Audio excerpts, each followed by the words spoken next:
Cool, so we're going to cover some controls from side control. Typically, whenever you're trying to control a person's body, there's two primary points of control. The one is obviously the head. So I have head control on the guy, and the other one is control of the hips. So if I look at how I'm going to satisfy those two criteria, if I was in a traditional side control, like this kind of position here, I'd have my hand around the head, so creating like a cross face. I might even thread that hand into that armpit to just add a bit more pressure. This arm here maybe clamping down against the hip, and then my hip on the other side of the hip. So I have hip control and head control here. This leg would be driving up. I want to take away the space and the ability for my opponent to get a frame in here. So I'm there, I lock up all that space.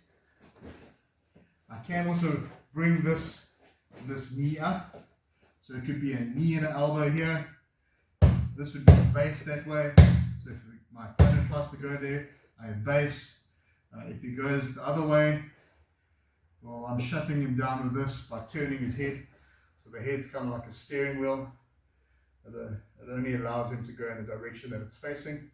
And then my feet engaged with the mat. And I'll show you what I mean by that as we flip around. So this is one position. Another position might be I take this hand and I block the hip on this side. I'll put my hand on the mat, so then just lift your leg up. You can see my hand here, hand on the mat, arm up against the hip. And normally when I do that, I try and walk this way. So I'll block the hip and I'll walk this way, become super uncomfortable. You can grab the leg, push the leg over, and look at mounting.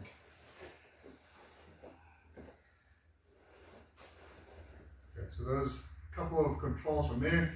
Another form of control might be again with that same cross face here, and I actually bring my knee up onto the hip and I control like this. So just to show you what that looks like from the other side.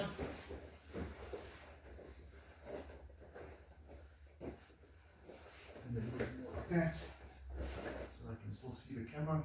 Yeah. So I've got all my controls around the head.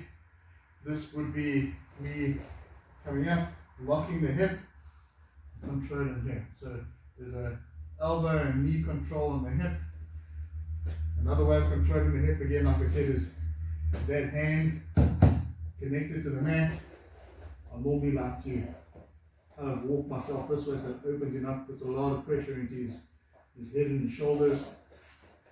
Another way of controlling is I go elbow on the hip, but then this side, I'm dropping my hip here, and notice my feet are engaged with the mat. So I can push into him. Okay. There's obviously also a Kessler side control. So Kessler side control would be, so then maybe let's have it more like this. So I'm here. The important thing is to have the underhook. So underhook, I want to make sure my head's low. This arm on this side, I want to fish this out.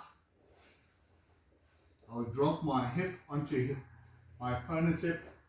My far side elbow is cupping his hip on that side. And I normally keep my head low here, so you can't get underneath me and start pushing me out. So I'm here. Sometimes I'll swap my feet this way around. And there's a lot of pressure coming through my feet. It's driving against his hip here. Okay.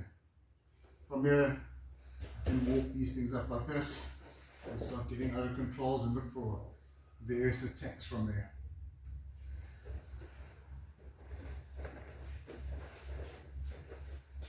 We'll just do some reverse Kessler quickly. So, yeah, but I can have you this side. So the other position that is quite common is a reverse Kessler. So reverse Kessler, so maybe just come down a little bit more there, just so that we don't get too far away. So we're here, what I'll do is the hand that was initially controlling the head, I'm going to swim through, I'm going to come to this position. So if I turn you a bit like this, I come to this position here, my elbow into his armpit. I want to try and prevent him from getting his elbows back to the side of his body. I'll anchor my hand onto his hip, this hand onto this hip. I like to drop my hip and I'll walk his arm back with my hip. So it's foot activation, pressure with the mat. I'm opening him up and it makes for an easy mount from here. And there's also a couple of attacks here. You can work to like a north-south choke or something like that.